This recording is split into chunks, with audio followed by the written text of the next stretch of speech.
Hey everybody, Coby with Rust Belt Remodeling here. Today we're going to be talking about subcontractors and whether or not you should be concerned if you find out that your general contractor is going to be using subs to complete your project. So the reason I wanted to make this video today is it's a concern that we come across relatively frequently where homeowners can sometimes be bothered by the fact that they're hiring a general contractor and then later find out that the general contractor is going to be subbing out some or all of the work to other contractors.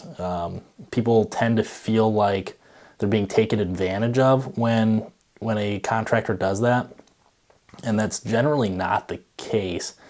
The way I look at it is a general contractor generalizes, right? So we have a general understanding of all the aspects of a bathroom remodel. So we understand, the foundations of tile and carpentry and cabinetry and electrical, right? We've got a good foundation in all of those areas. So that way we can help you, design and work through your bathroom remodel project. But we might not be the best tile contractor. We might not be the best person to actually climb into your shower and start slapping tiles up on the wall. And same thing when it comes to electrical.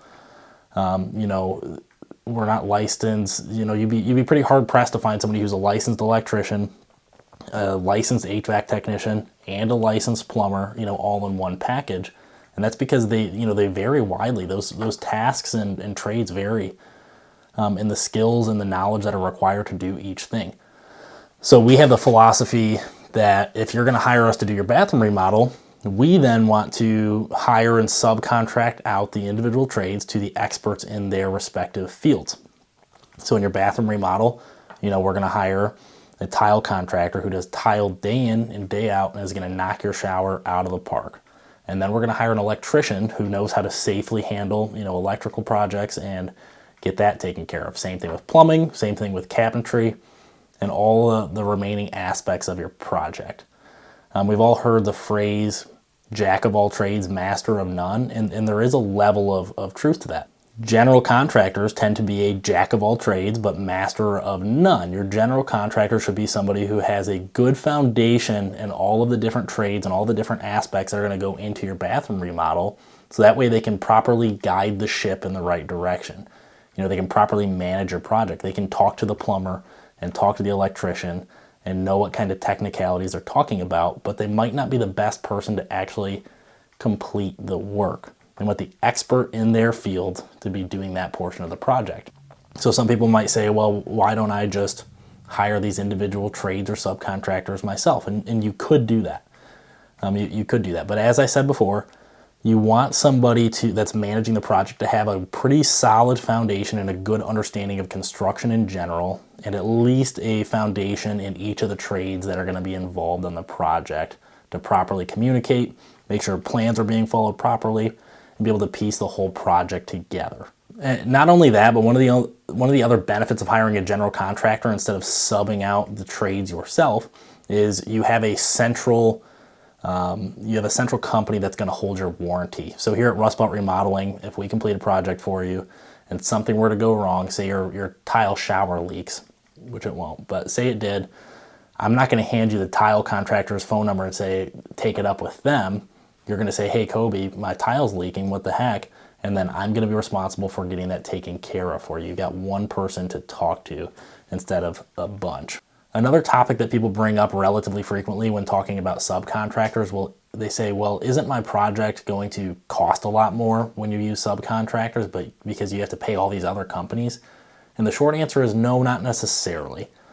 We generally speaking we're not the cheapest company in general, but that's not because we use subcontractors per se, because if we were to have an in-house crew, we have higher overhead. We've got more tools and equipment to maintain, more vehicles to maintain. We have to have higher workers' compensation values. We have to have an HR department. There's a lot of extra aspects that go into maintaining a crew. So the difference is pretty negligible when it comes to hiring a company that uses an in-house crew versus a subcontractor, or uses subcontractors rather. And on top of that, generally a company that uses subcontractors, they can maintain higher volume and quicker turnover on projects than somebody with one crew could, or two crews working for them working for them in-house. So that lets us bring our margins down. And then one final thing that people bring up all the time, they'll say, well, Coby, we hired you. We trust you to complete our project. We trust you to come into our home and take care of it, but, we don't know these other people that you're going to be bringing in. And what I say to that is, if you trust me to complete your project and treat your home as if it's my own, I hope that you'll trust me to bring in subcontractors that I trust to do the same. So the point in all this is, across pretty much all industries, the more narrow that you can go, the more narrow focus you can have, the more specialized you can be, the more optimized you can be to do a specific task. If you do the same thing day in and day out, and that's the craft that you're refining, you're probably going to be pretty darn good at it. Same thing in construction. A tile guy who does tile day in and day out, he's going to be objectively better at installing tile than somebody who does it, maybe once every 2 months when he's moving on to his next project. So that is the main reason why we use subcontractors, because they are able to have a narrow focus on their particular trade and skill and hone it to perfection. And that is going to deliver the best possible end product for your project. And so a carefully curated group of expert subcontractors in their particular fields put together to complete your remodel project is going to give you the best possible final product that you're going to be happy with. And that is why we use subcontractors.